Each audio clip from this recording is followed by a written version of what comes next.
All right. We're here now. Lights, camera, action. All right. We got threes, we got twos, we got ones.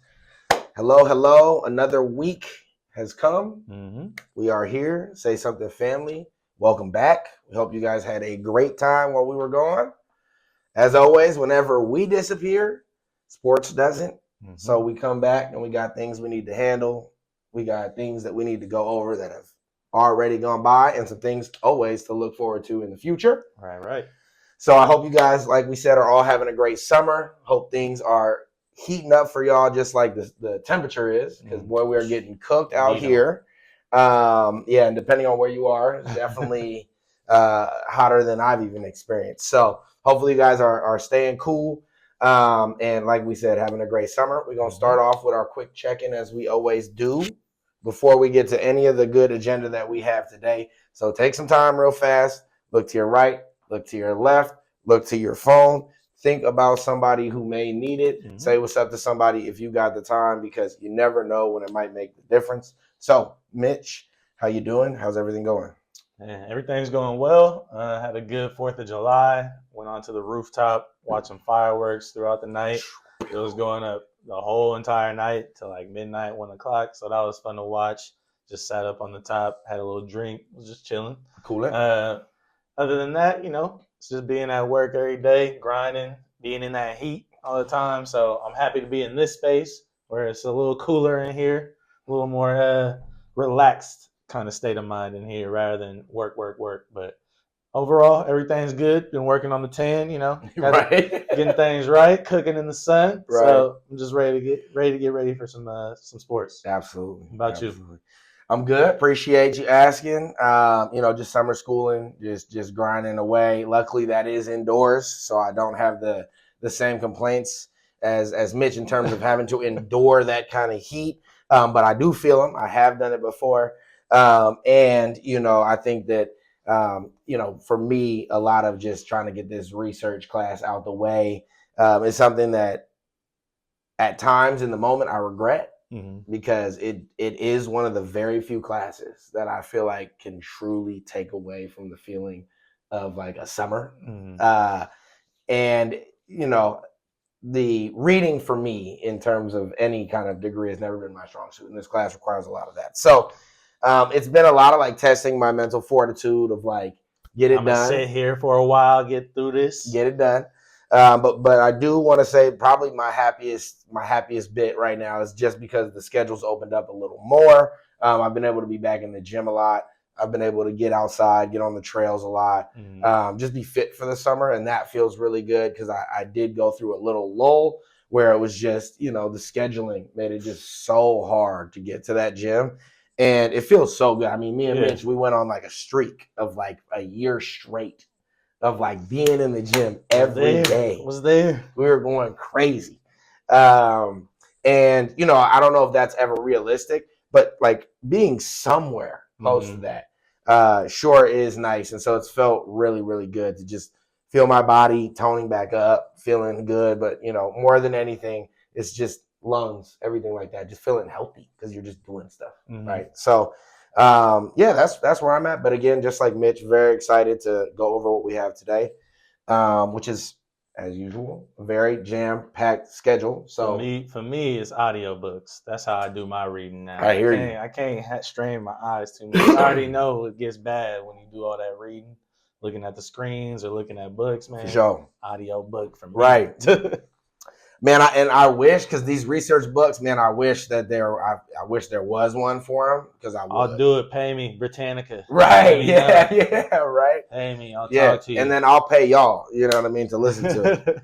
But yeah, so what we have today to start off with, NBA, good place to start, just because summer league is kicking off, things are happening, free agency has been ripping and roaring, and so there's moving pieces in this game of chess that is the NBA. Mm-hmm. So let's talk about it. Free agency update. I think the first thing to talk about would be the Thunder locking up their core three. Big crazy. So that's over. Okay, that's like easy. That's like, I think it's $750 million. I think was dropped on those three. What, just alone for Shy Glizzy, 70 plus a year. Yeah. That's crazy. And then Chet got, I think Chet got like 250, 265, and then Jalen got Green. 285, I think. Yes, we're signing Jalen Williams. Yeah. Jalen Williams got the bag. And all of these, at the end of the day, are kind of smart deals for the Thunder because they're rookie extensions. Mm-hmm. So theoretically, they're not like, having to dibble and dabble around maxes, but it's a lot of money. Big money. But the good news for the Thunder is all three of those guys are locked down for the next 5+ years. And they're all young. They're all like not even in their prime yet, theoretically, and they just won the championship. Right. So that definitely spells trouble for a lot of the league.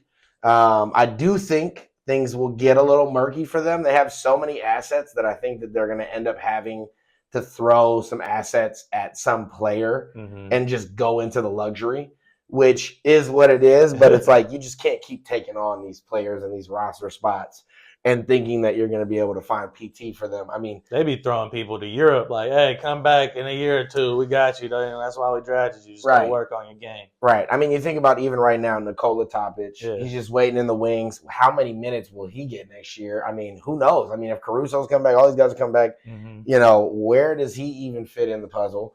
And then you look at their draft pick this year, Thomas Sober, who at one point was a potential lottery pick, and he still went, I think, lottery. I think it was 15 or 14, but top 10 pick. He was originally looked at sometimes. He's a freshman out of Georgetown, 6'9", big, plays center-ish, new age center, but good defensively, all that stuff. And it's like, they just moved off Dylan Jones, who was their first pick from, I think, last year. Really? Yeah, where it's like they had to ship him off, I think, to Washington or in one of these moves that they've made, because it's just, how in the world. They also have AJ Mitchell, who's been playing on their team, their G League and their Summer League team for the last, I think, multiple years, and he's averaging like dub at all times. So they're just going to start running into good problems, but also these are problems that if the rest of the league's paying attention, there should be some assets to be snapped up or some assets to be had, period. That bench has got to go. I mean, there's too many quality guys. Yikes. Like you said, so many guys already starting. You got the Lou Dortz and Alex Caruso's, and you have the big three. Where do you go from there? If you have to pay all those guys. Right. You got Kason Wallace. You got all these guys that come up. Joe. Dude. Aaron Wiggins. I mean, these guys, it's like, how do you bunch of rotational guys. Yes. So that's big news of free agency. There's also Booker got a big extension. They locked him back up. So, that's he got above $70 million. They were like, we're gonna beat Shai Gilgeous for you. Yep. That's what we'll do for you to stay in Phoenix. Yep. Which is, one of these things where, I mean, I think it was a foregone conclusion that he was gonna do that. But, at the same time, where else is he gonna go? Right. With the way that the money is working now in the NBA. We also had DeAndre Ayton going to the Lakers, which, I don't think it moves the needle for that team. But again, he's an asset that I don't think a lot of people saw being cut. I don't think a lot of people saw him he was a late add to free agency. And I think it's a good ad for the Lakers. Right. I think overall it's a good ad for the Lakers. Does it do what they're really looking to do? I mean, I think a lot of this is going to depend on how he really links up with Luka. Right. And, what happens with LeBron is all still to be decided as well, I think. I mean, he wants to play for a championship team, as he should want, with his years dwindling down. And I think he's looking at the Lakers roster, and they are more built to keep building. They're, especially now that they got Ayton. You got Luka and LeBron, that should be a contender. And you got Ayton, but at the end of the day, Luka and Ayton are 26. LeBron's 41. So they're built to keep building. I mean, neither of those guys are theoretically in their prime. Do you not think that Luka at this point is not somebody who should always be thought of as somebody who's going for an NBA championship no matter what team he's on? I mean, for me, I think that he's capable, but I think that we undersell how much I think that Dallas Mavericks team just got hot. And I really think that it was the type of players, I think a lot of us talked about it in the moment, where it's like they're just in such a form that it's just hard to think that they're not going to get something from you because they're that tantalizing. A little reminiscent of the Rockets during the years against the Warriors. Yeah. I feel like. Absolutely. And, for me, the Rockets even felt more consistent. Like, it just felt like they were always one step short of us, but they just felt like they were retooling to keep trying to get us. Whereas the Dallas team, I mean, it felt like they could go back, but there was a big feeling in me that was like, that might have been their year to try to get it. Because, honestly, it was just all falling their way. It just felt like every time in the clutch, every time you needed something, those guys were ready to give you 40 and 30 and cover 75 points between the two. Yeah. And that's when you get a duo moving like that in the playoffs, we've all seen it. It can just be very dangerous. So, but I do think that they can build. I just think that they got to get so much more defensively now that they've gone the Luka route. And LeBron's like, I'm not about to do that. Yeah. Come on, bro. You want me to be your defensive stopper, bro? I'm 50. Did you see the Warriors did?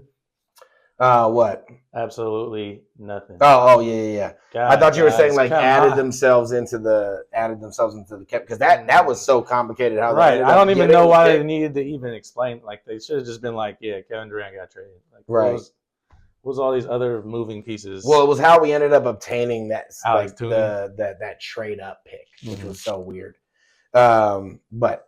Yeah, I mean, I think that the biggest thing we can talk about the Warriors. I'm trying to see if there's any other big free agent signings or extensions. Herb Jones, re-signed with the Pelicans. That's semi big news. No, that is big news. The Thunder, I mean, you never know what's going on with the Pelicans. I mean, I don't know where their team is schematically. If players are even trying to be there. Paolo extended. That's right. Yeah, Paolo got extended. A huge extension with the Magic.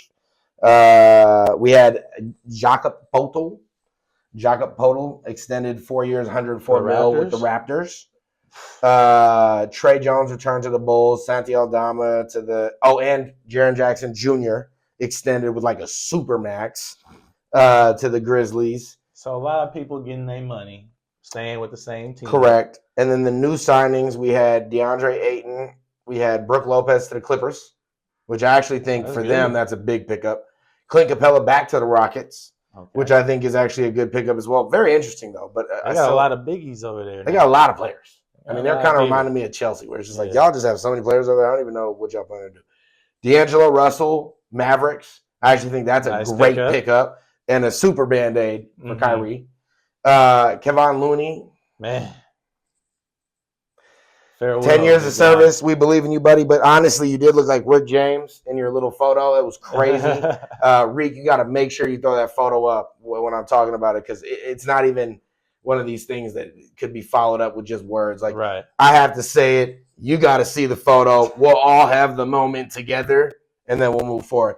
But, yeah, one of the biggest things in the group chat, once I sent that out, some of the homies in the group chat was just like, well, the hair explains why we traded. Yeah. And it's cold game. It's cold game, but it was like, man, the second I saw that, it was like, yeah, probably can't be out here with that. Got to go to the Noya. And then lastly, Spencer Dinwiddie signed with the Hornets. Whole lot of nada. Now we can talk a little bit about the Warriors, which they have done nothing, as Mitch said. I do think that the moves that, a lot of it has been what Draymond Green has mentioned, which is that the new CBA rule is affecting free agency heavily. I mean, because we just haven't seen any big signings yet, which has just been, I think this is the first free agency period where I can say we've gone past this amount of time without having a marquee signing. And if our marquee signing at this point is Miles Turner for $105 million, that really shows the state of the free agency market in the league in general, where there's just no money to go around. And if you look at the Kuminga situation, it speaks to that as well. There's nobody has any money to give. But nobody has any money, period, for anybody. And so then it's like, in other years, people would take that risk on a Kuminga. You know what I mean? Because it would just be like, who cares? We did it with Jordan Poole. Yeah, exactly. And so it's like that, unfortunately, is a real situation that I think the NBA is going to have to take a look at in the long run of, if competition stays stagnant and there's not teams that are able to make incremental increases in each offseason, then, we'll have to see if that has a positive or negative effect on the overall competitiveness of the league. Yeah. Because it could go one of the two ways. It could either be more competitive because now it hinders teams from ever getting too far out ahead. Right. But what you could also see is that bad teams that are poorly managed are just going to stay bad. Doesn't matter if they have money or not, i.e. A's, Raiders for a while, right? Still. Then you look at a team like, you know, some of these other teams that just seem to just do it right all the time. And it's like, well, in those scenarios, is it just going to make it to where now a team that really is always going to make the wrong decisions would never even have a shot at making a random right decision by just throwing some money at somebody, you know, like Orlando grabbing T-Mac, like stuff like that back in the day, you know? Or is it going to make it, you know, like I said, to where that gap now somehow is larger because everybody's hands are tied. Nobody has money. Like the Hornets, are they ever going to be good again? Right. Is Portland ever going to be good again? Right. There's a lot of these teams. Is Brooklyn ever going to be good? I mean, when was the last time Portland was like, actually, you know, I mean, Dame was good, but it's like, you know, a lot of those teams, it's like you got to go back for them to be good, like the Jailblazers. Clippers still ain't won a championship in their whole franchise. Right. And they're getting closer. I will say that. I mean, they're closer than ever. You know, the Clippers ain't been, you know, or not close. I mean, they have had that Blake Griffin and Jordan, DeAndre Jordan and Chris Paul run, but they're City. Yeah. What I will say is I do think to agree with Draymond Green because he's the first player I've seen go on wax. I agree. I do think that this is making free agency utterly boring. And it's also making it to where it's just like we're saying, I think sports should have some risk. And I think if you're making it to where everybody has to pay double on their risk, it's like that is too much of a risk. Yeah. I mean, gosh, that's crazy, right? So what I do think the Warriors will end up doing, I do think we're going to lock down Al Horford. I've been saying it for a long time. I think that's been the plan for a long time. Gross. Am I mad that we didn't take a look at Ayton? Sure.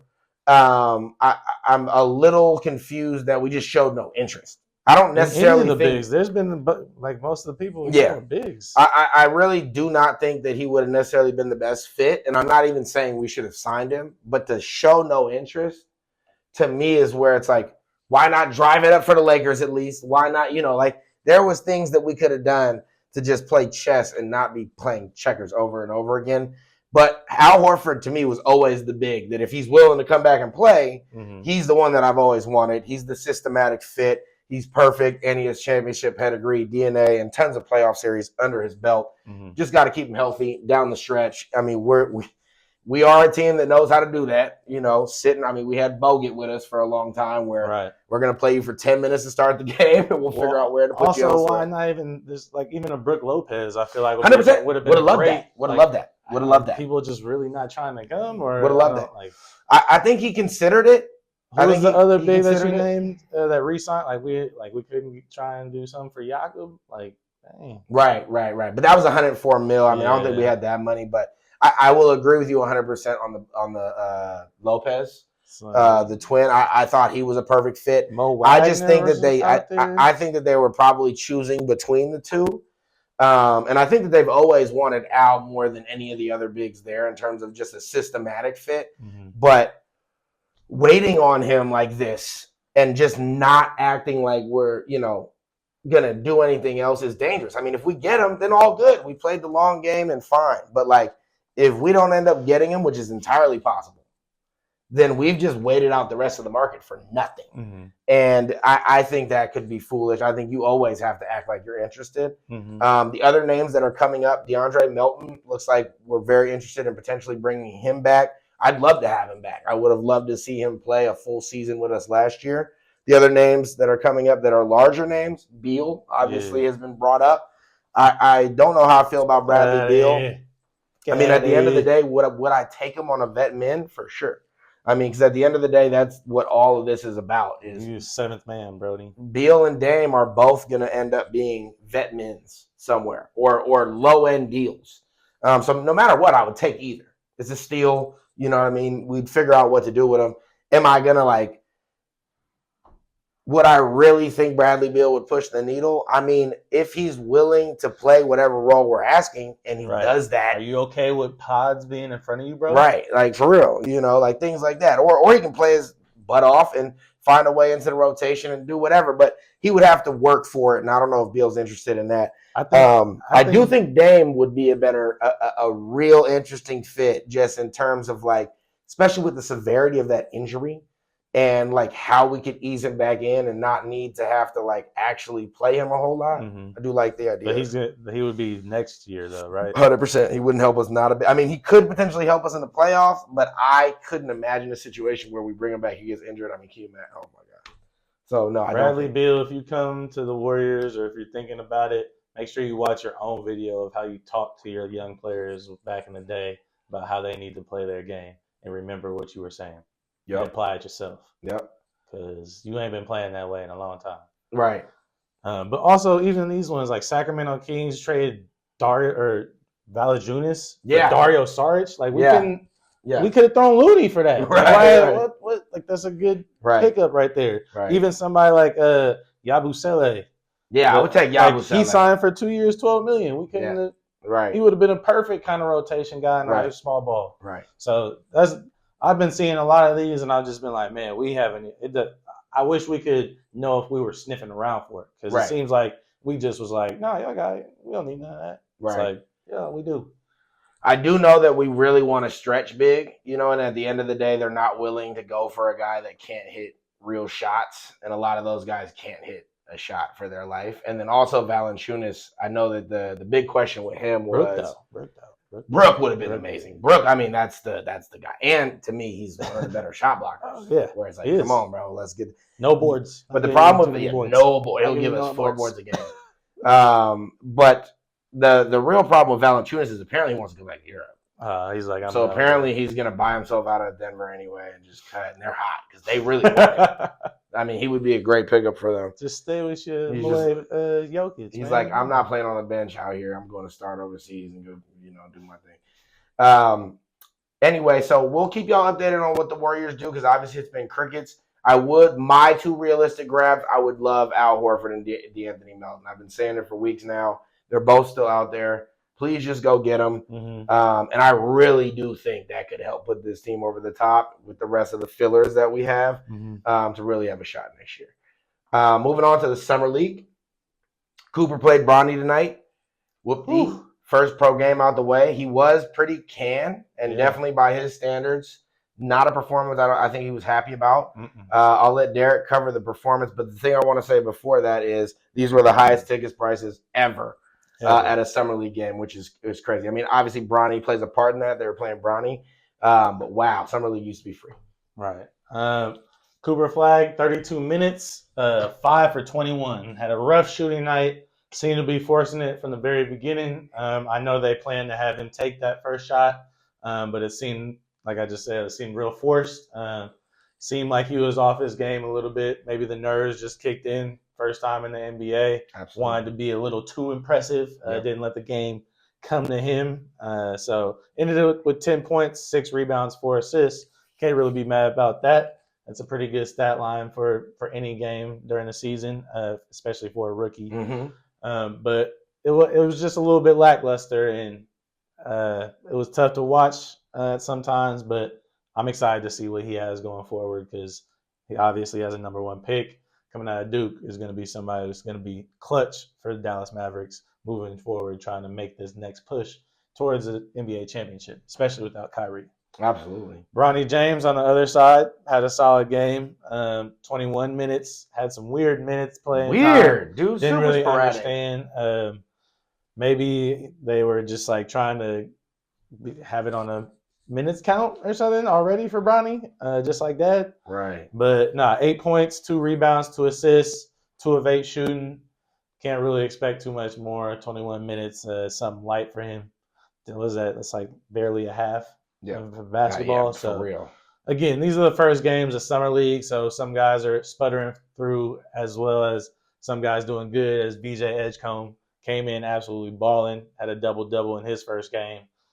So there's been some exciting guys to see. I like seeing Christian Coloco get out there for a couple of minutes. Yeah. He was looking solid. A lot of these guys, like Darius Baisley, another OKC Thunder guy who got lost in the shuffle. Now is leading this Summer League team. Dalton Connect got in there and had some good 3-pointers. So overall, it was just came down to a 2-point game. It was close the whole time. But I was really excited to see dudes like Cole Swider have a big game, 22 points, 10 rebounds. Yep. Seems like there's always these two-way players or G League guys who come out in summer league and really show these rookies like, hey, even though I'm in a G League, I have some experience, and that really shows when it comes out to these games. So keep watching the NBA Summer League, man. It's only going to get more exciting. I think there's going to be a lot more games where the Warriors get to see Alex Tooney out there. So I'm excited to see our second-round picks. They had solid first games, but I'm waiting to see what else they got for us. If they could even maybe crack into that rotation, possibly. I'd love to see that out of them. Because I feel like you and a lot of guys were talking about talking big ups on Alex Tooney as somebody who could have even been a first-rounder. So I'm excited to see if he's going to show us what he's got. Absolutely. And I do like a lot, I feel like he made all those points very elegantly, and you should watch the Summer League because it's going to ball out. Who's playing is hard to keep up with, right? So I can't tell you when and who to watch, but do try to tune in. Usually the guys are showing up. Bronny had a little chance for a game winner tonight. That would have been interesting to see. But like you said, minutes were really sporadic. And I think overall that's the case just across the board. Will Richard, to me, has been more impressive in terms of the Warriors than Alex Tooney so far. I think Tooney is going to need a little adjusting to the game. He's been over there Australian Pro Ball, which is very physical but not as fast. And so you can see that he's not like scared, which is awesome. And I think that Bogut apparently has been like in his corner, really trying to help him out. But Will Richard, who's like, I think he was a junior, maybe a redshirt sophomore, so he's not a young guy. But getting active. 6'4", he's a guy to me and he has a 7'1" wingspan. He's a guy to me that he literally gives me Gary Payton with more first play he did was a steal and score on the other side. So. I like him translating sooner than Tooney in terms of like cracking our rotation this next year. But I do think Tooney has a great shot. I just think he's also one of those project guys that is going to, his jumper looks better than the numbers say. He has a very pure jumper. But it like Will Richard statistically is one of these guys that just really, and he just doesn't really make any mistakes. He's a very efficient guy. The last thing I want to say is I really like LJ Cryer. Undrafted. I was surprised he went undrafted. Him and Nembhard were the two that I was very surprised went undrafted. Nembhard also played very well. The little brother to Andrew. 21 points. Played really well tonight for the Mavericks. And I think they might got a little Jalen Brunson on their hands again. They better not mess this one up. So definitely good to see. But LJ Cryer, I think he fits with our team. This is a cold gunner. This is a guy who really can shoot the lights out from three. Played on Houston's national championship run teams. And to me, he's just a perfect guy that could outplay how everybody, the reason he was overlooked. He could outplay that. So keep an eye on him. He's definitely been doing his thing.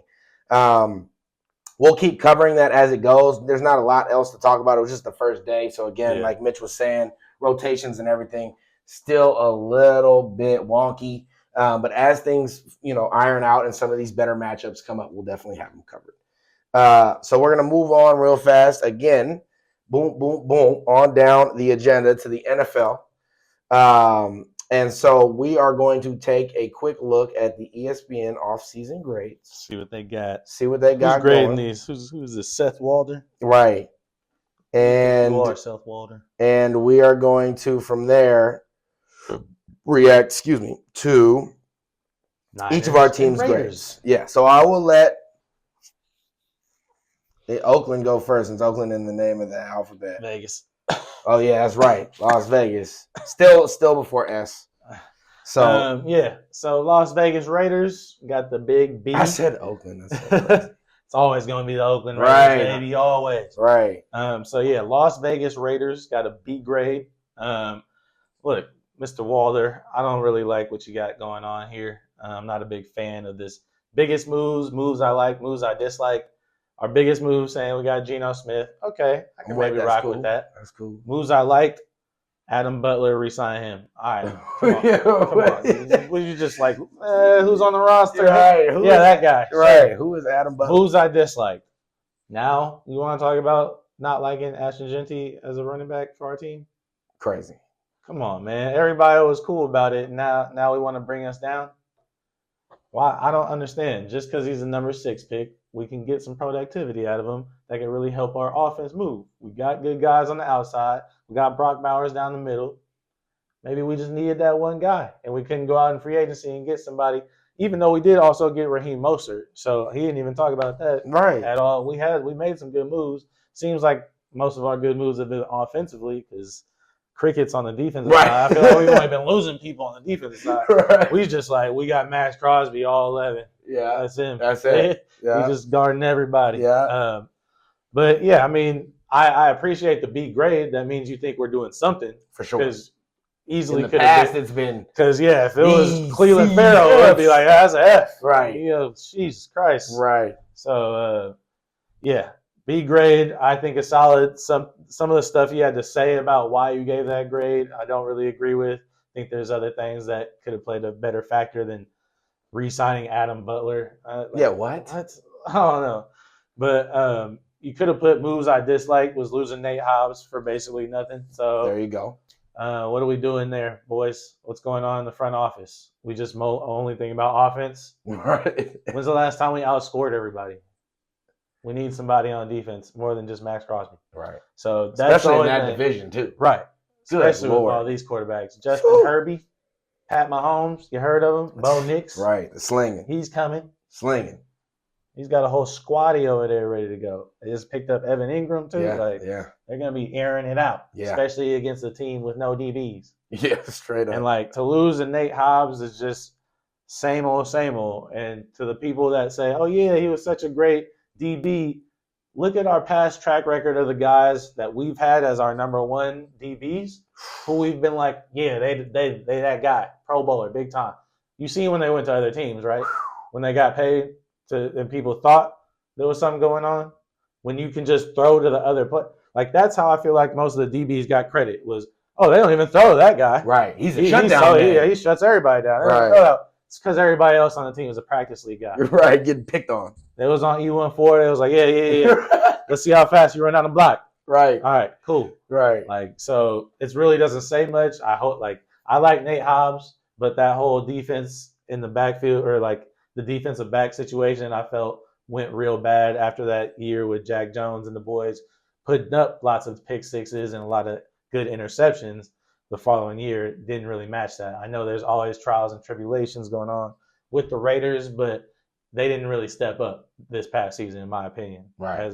Facts. As a secondary. So they had a lot of expectation. Let's see if they can bounce back this year and make something happen. But B grade, that's cool because there's plenty of years that we've been D minus F. Right. So. Right.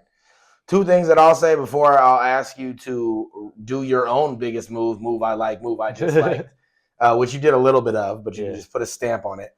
But what do you think about no mentioning of Pete Carroll? I mean, that's what I was gonna say. I would be like, that's the biggest going on here. Biggest move would be getting Pete Carroll, getting a winning kind of culture into the building. Yeah, somebody to respect up at the top, not just we're gonna rally behind. No, this guy knows what he's doing. Right, and everybody feels that way. Everybody since the hiring has been like, all right, we're cool. Yeah.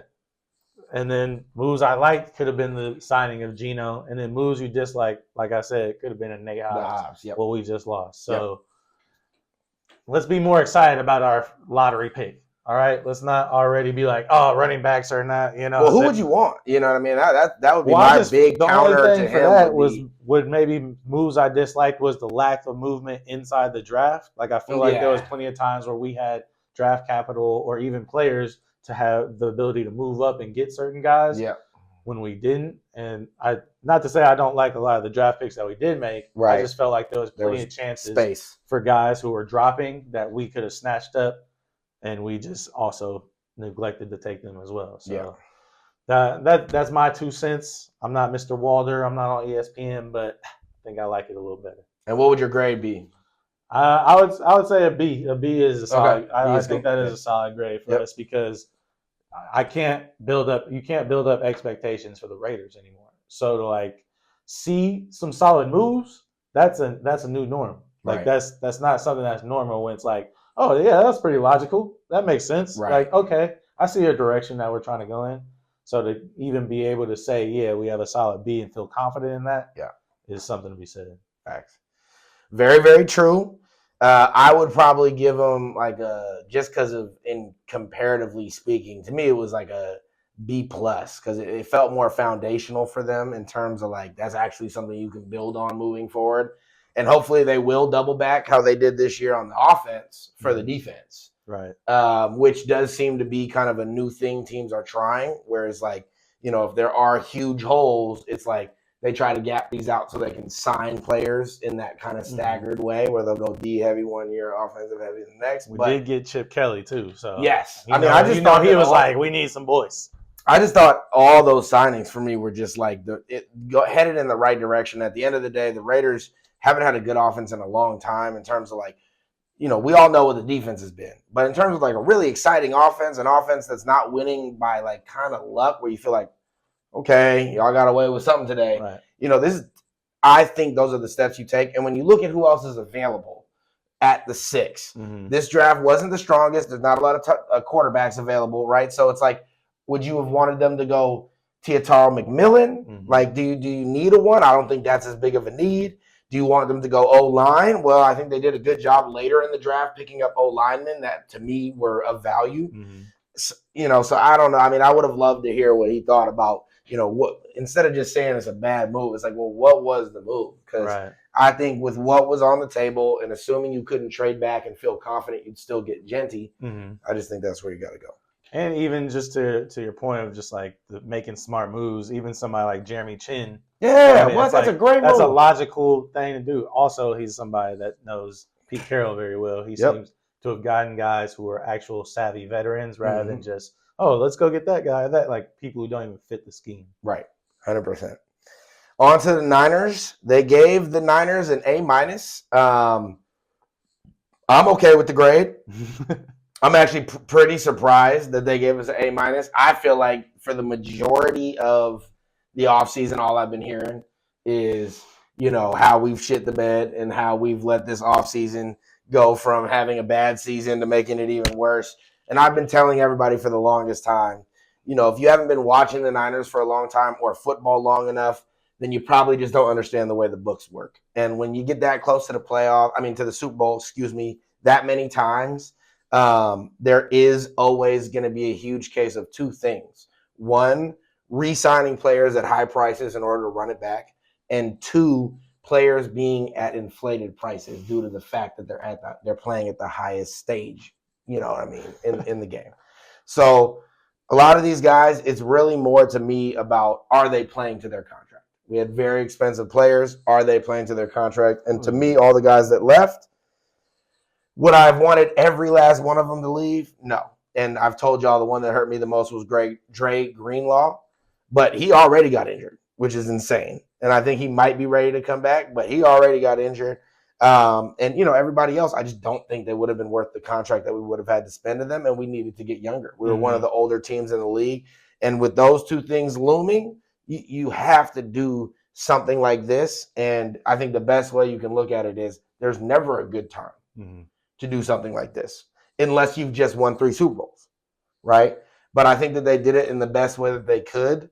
And they did it in a way that still keeps us very competitive. And I think they did it in a way that's very aware that our division is wide open and very young. And so it's like we need to get younger, but also we have enough stars, enough star power to still be right there at the forefront of that division. But like the biggest move for these people, whoever wrote this, was signing Brock Purdy to an extension. The move he liked was hiring Robert Saleh as a defensive coordinator, and the move I disliked was none. The only team out here was just like, get out of here, Showalter. You couldn't figure something. There was not one thing, even though every other team, Tutu Atwell. I don't like that. What? Who the fuck cares? Even on like the Broncos, the Broncos, they're like not adding more at receiver. Right. Like they could have just, he could have just said something. Because there's something that I can easily put there. So, but in terms of just the overall outlook of this, I'm like kind of on the other side of it with Mitch. Like I think we did a great job this offseason. Do I think it's an A-? I think that's got to be based on the situation we're in. So situationally, sure, I'll give him an A- if that's what we're talking about. Mm-hmm. However, if we're talking about like true moving pieces and free agency in that way, we didn't do anything. So I don't know how we could be, getting graded so highly for really just losing a bunch of players and shedding a bunch of money, which, at the end of the day, like I said, was necessary. But is that, high grade worthy? Mm-hmm. I don't know. I do think our team got a lot better, but Niner faithful, y'all better be careful in terms of relying on these youngsters. Rookies are dope. They're amazing to have. Mm-hmm. And these dudes are, I think, going to be great assets to the team. But we're putting a lot on a lot of youngsters. And we did that last year. And it just so happened to work. Mm-hmm. And so we're forgetting that a lot of those guys that we're now counting on are second-year players. Yeah. They just had a great rookie year, And so, man, just be careful, in terms of getting too high on this team. I think more of the hype should be based on our division. I'd go ahead and give us a B in the offseason. I think that for me, I do love the Salah hiring. And off that alone, I'm going to give it a B. And I do like the fact that we re-signed Purdy. So I would put both of those where they're at. I think for me, you'd have to keep biggest move Brock Purdy just because he's your quarterback. But I would have Robert Saleh right there as that 1B. Mm-hmm. To me, he's that important. And to me, our style of football relies on good defense, gritty defense, hard hitters. And that's his MO. Moves that I disliked, like I said, I was super disappointed that we didn't make a run for Dre Greenlaw and that we let him walk like that. I get it. He wanted to be the Fred Warner of some defense. So that was his goal. But I was sad to see that. And then the other guy was Jalen Moore, who's a big left tackle who we've had on the team and practice squatted for like years, preparing him to like be a part of this. And then I forget where we just let him walk. I think the Chiefs. Yeah, the Chiefs. Mm-hmm. And and they seem to always do that with our linemen. They're just like, yeah, we need that. And those are the two for me where it was sad to see. Javarius Ward knew that was coming. Aaron Banks, way overpaid. That's disgusting by Green Bay. Talanoa Hufanga, great when he's healthy. But, for me, it's more of a we can't pay you at an all-pro level. Yeah. You need to prove it. And so he had to go do that. Again, I also do not know why they didn't add Bryce Huff, the trade for Bryce Huff. I think that's got to be in there, just attached to Salah, where it's getting Salah and trading for Bryce Huff. I think those two in itself, along with our draft, make us a super, super dangerous pass rush team. And I'm very excited to see that with Salah because he just likes to pin his ears back. He just likes to go flying for it. But the move that, like I said, if I would give a final grade, it'd be I could go B or B plus. But really, I'm gonna have to give it B just due to the lack of overall movement. Yeah, more loss than gain, to be real. On to the next. Waller somehow back in the league, traded to Miami. This is very quick, just more of a stop and go because he's a former Raider. Yeah, a guy who had a real comeback story with the Raiders. And hasn't since. So. Yeah, exactly. Got traded. So he went to the Giants, and then didn't do. He didn't do nothing. Was either hurt or didn't do anything. And then just dipped. Gone. What has he been gone for 2 years Kelsey now? Plum, has he been gone for 2 years now, or is it? I think it's been a year. A year? 1 year? One season off? Okay, so not 2 years, but one season off. Depending on, I feel like he's been hurt off and on, so he hasn't just been playing for maybe 2. Right. So welcome back to the league, man. Good luck. Miami, of all places. Lost Jonnu Smith and said, we'll go get this guy on the couch. Well, they gave Jonnu they just threw Jonnu out the window. Seems like if you get a Pro Bowl over there, you're gone. Yeah. Unless your name is Tyreek or one of those guys, you're out the window. And even Tyreek, it seems like every offseason they're like, we good. We good. So that wraps up the NFL. Obviously, the NFL is a little bit dry right now. We'll have you guys all the way covered as we get into training camps, those kind of things, position battles, and as things progress for both of our respective teams. Mm-hmm. We're going to move on to the MLB, which, as you guys know, Mitch always handles. So, today I think it'll be a wraparound. He has All-Star Game, a bunch of that good stuff to go over as well. So if you guys are following that, he is about to put you up on it, whether you got it or not. Yes, sir. And first starting off, we got the MLB draft, going to be the first couple of days of All-Star Week. So that's going to be the 13th and 14th. That's going to be exciting to watch. We got Cade Anderson, a lot of pitching. It's going to be a lot of pitching coming in the early parts of the draft. Cade Anderson from LSU absolutely shoved this season on the championship team. He's looking to be the number 1 pick. Yeah. We got Ethan Holiday looking to be a top 5 pick. Little brother of Jackson Holiday, son of Matt Holiday. So great lineage there. Another top pick for them in that family, which is pretty crazy. You have a number 1 pick, top 5 pick, and Matt Holiday, top pick back in his day. Jamie Arnold, lefty pitcher from Florida State, who was shoving this past season. He's looking to be a top pick. And to round it off, we got Seth Hernandez and Billy Carlson from Corona High School in Southern California. Okay, so on the same team, yeah. And last but not least, we got Gage Wood. If you watched over the College World Series and the regionals, he was absolutely shoving for Arkansas. He's going to be somebody exciting to watch. No hitter. So during that, so he's going to be big. That's going to be starting off the MLB All-Star Weekend. After that, we're going to be getting to the Home Run Derby. We got big bats in there. Woo! We got the hometown man in Atlanta, Ronald Acuna. Beast. Going to be highlighting things. Byron Buxton, somebody who's he's been coming up on and late. down. Hot. But, yeah, he's had some good seasons when he's been able to be healthy. New big hitter. I know my boys' fantasy team, Junior Caminero. Yeah. Big third baseman for the Rays. He's going to be participating as well. Jazz Chisholm, Mr. Swag. He's going to be out there. He's going to be a big bat. We got O'Neal Cruz, Mr. Cruz Missile, hitting balls like 120 miles an hour, getting out that quick. We got Brent Rooker from the A's. Beast. You know, he's always been a big bopper. So it's nice to see the A's represented in the All-Star game because they don't have him much. Right.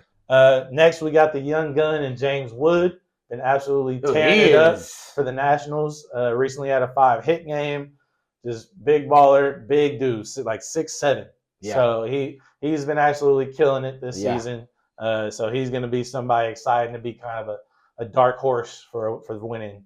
And last but not least, we got the league leader, the big pop out of Seattle, Cal Raleigh, big catcher, leading the league. Like I said, 37 home runs. He's rounding out the squad. That's a big 8 right there. Let us know in the comments who you think is going to win, who are you excited to watch. Who do you think is going to hit the furthest home run? Is O'Neal Cruz going to hit one over 115 miles an hour? Let us know what you think. And then to round it out, we'll just go over All-Star game, All-Star day. We got our man Paul Skeens going to be out there pitching. And we got, I think, Max Fried for the Yankees might be the starter for the American League. Beast. But to round it out, we got catcher for the American League squad, Cal Raleigh. First baseman, Vladdy Jr. Second base, Gleyber Torres. Third base, Jose Ramirez. Probably going to get replaced because he is a little bit banged up. Shortstop, another great A's young player, Jacob Wilson, going to be starting for the Boys. Wow, okay. With an outfield of Riley Green, Javi Baez, and Aaron Judge. Wow, I can't believe I said Aaron Judge. I was like, wow. Aaron Judge, the person battling Cal Raleigh for the number 1 spot in the home run chase. Yep. Designated hitter, we got Ryan O'Hearn. I guess, he's having a good season. If you know him, it must be nice. Mm-hmm. For the National League, we got some ballers coming through. I think a little bit more hefty than the American League. We got Will Smith from the Dodgers, along with Freddie Freeman as the catcher and first baseman. Yep. Second base, we got Ketel Marte, absolute beast. Third base, Manny Machado, every time, Mr. Reliable. He's going to be there. And then a killer shortstop in Francisco Lindor. Beast. And then this outfield is one to reckon with. We got Ronald Acuna for the hometown Braves. Beast. Kyle Tucker for the Cubs, who's been raking. And Mr. 25 and 25 before All-Star break. Pete Crow Armstrong from the Cubs. Young gunner, absolutely raking, running all over the place out there. And we're rounding it out. Designated hitter, Shohei Ohtani. If you didn't see the last couple of days, he went up against Jacob Mizorowski. Young gun throwing 100 miles an hour. First at bat, home run, showing the young gun how it's done. But we got a lot of good players on the bench as well. Pete Alonso, Corbin Carroll, Ellie De La Cruz, Hunter Goodman, Matt Olson, Kyle Schwarber. So a lot of big names. Fernando Tatis Jr. is going to be on the reserves too. So a lot of good guys out there. Pitching, same names that we've always been hearing: Freddie Peralta, Paul Skeens, Chris Sale, Logan Webb for my man's Giants over here. Beast. Mackenzie Gore, who's been lighting the league up with strikeouts, has been on there. We got Tarek Struble, Josh Hader from the Astros, who has like a 26, 27 game save streak going on right now. Chris Bubich, Hunter Brown. So a lot of good young stars that we're seeing, along with a lot of guys who are actually in their prime. Mm-hmm. Even got a surprise showing from Jacob deGrom about to be out there. He's as well as well as Garrett Crochet. I just say surprise because after all these injuries and stuff it's really nice to see him get out there and really two Tommy Johns, and I can still be an all-star. Crazy. So a lot of big names. Make sure you stay tuned. That game, I believe, is on the 15th. So make sure you guys go check it out. We got the Home Run Derby. We got the MLB Draft. There's always the celebrity softball game if you're interested in that. But then ultimately, we got our All-Stars coming out and really going to put on a show. So make sure you check it out. Week of festivities, lots to see. Even got a shout out the first day of All-Star Week. There's going to be the HBCU Classic. So that's always nice to get those boys out there because I myself got to play for an HBCU team. So it's cool to see that. Absolutely. What I was going to say as well is Ohtani would have been in the Home Run Derby and just stepped out as well. Yeah. Wow. That's what made it for James Wood. That would have been amazing. Yeah. But just props real fast to baseball and all their young stars. Obviously, the Home Run Derby could be compared, I think, to the slam dunk competition. And if you see the difference in who's stepping up to the plate, no pun intended, it is just a different caliber of players. Mm-hmm. They are willing to take that on. They're willing to put their power at risk, and compete with it. Their swing. Thank you. I think some of these guys, you got to look at it and start, taking some notes, man. Like this is getting ridiculous. We got D-leaguers, G-leaguers, whatever you want to call it, coming out to do this stuff for you guys. Look at this. Look at this lineup. I know some other years it may not have been this potent, but I'm hoping that it just keeps continuing to churn out lineups like these 8 because honestly, Aaron Judge and maybe Ohtani are the only 2 that I would have been like, we off top need them in there over these guys. But the rest of these guys are very, very awesome names to see. And I think that other leagues should take a long look at whatever they're doing to make this seem cool and to still have the tradition that it does because it's needed elsewhere. Lastly, before we move on from the MLB, I just wanted to say, I threw this in the notes as we were talking. God, that Soto trade to San Diego has ended up looking pretty crazy, where Mackenzie Gore, C.J. Abrams, and now James Wood all in that trade. For the Nationals. And the craziest thing too, there was another guy who I forgot to go relook him up, but he was there. He was actually higher ranked than James Wood in the trade. It was a prospect who was their number 2 overall prospect, along with they got like 3 of their top 5 prospects. It was McKenzie, CJ, and this other guy, and then James Wood was like 10 or something because he was young. And it turns out, obviously, James Wood has beat the guy here, and now blah, blah, blah. I don't know. But goodness gracious, 3 all-star level players in a return for Soto. So I just had to put that up there for those who may not have remembered how Washington has accumulated that talent. Lastly, just in the soccer world, before we close out today, sad news. My boys, hometown country, man, Portugal took a real big loss. Liverpool took a real big loss. RIP to Diogo Jota. Him and his little brother sadly passed away last week. I believe it was last week. It might have been this week. No, it was last week. It was last week. And just a heartbreaking incident in Spain, where it looks like speeding was involved. It was in a very fast. It looked like I think it was a Lamborghini. And the sad thing is apparently Jota had an issue with flying, and so that's the whole reason he was like rushing to go get on a ferry to take him back to Liverpool, which I can't imagine how far of a ferry ride that is from Spain to London. Can't be that crazy. Yeah. But it's just nuts to think that because he doesn't fly, You never know. But if he was flying, it's hard to think that he would have been in that same predicament. And then just horrible, obviously, that his little brother was there with him as well, both professional players.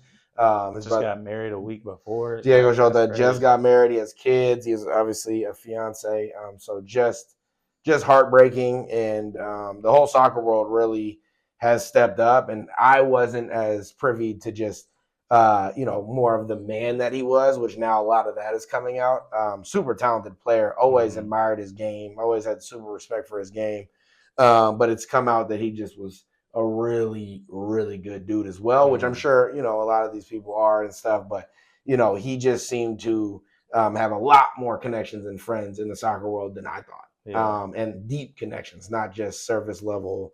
I'm sorry to hear that. Like real life, like I'm shook off of this.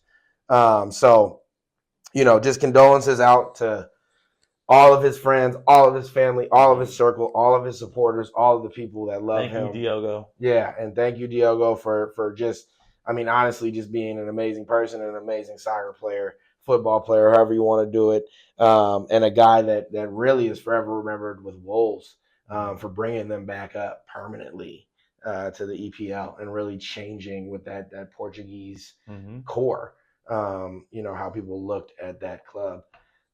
So, very somber news. And obviously that's the headline in soccer compared to anything else that I'm going to say. But real fast, before we end, I do want to also mention Nico Williams, who I've been talking about as a Barca target, has played Barcelona for the second summer in a row like an absolute fiddle.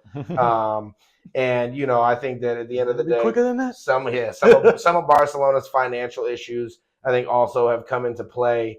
But he clearly, at some point, decided to utilize the bargaining to get a better deal out of his hometown club. Personally believe it's the biggest mistake he's ever made in his career because it's locked him down for the next 10 years, and his release clause is now humongous. And this is Athletic Bilbao. This isn't Atletico Madrid. These dudes are lucky to get to Europa. So he's never going to see Champions League. You're never going to win a Ballon d'Or, all that stuff. But good luck, you know what I mean? And it's sad to see that you didn't come, and it's sad to see that Barca's finances are still playing a role somewhat in swaying people whether to come or not.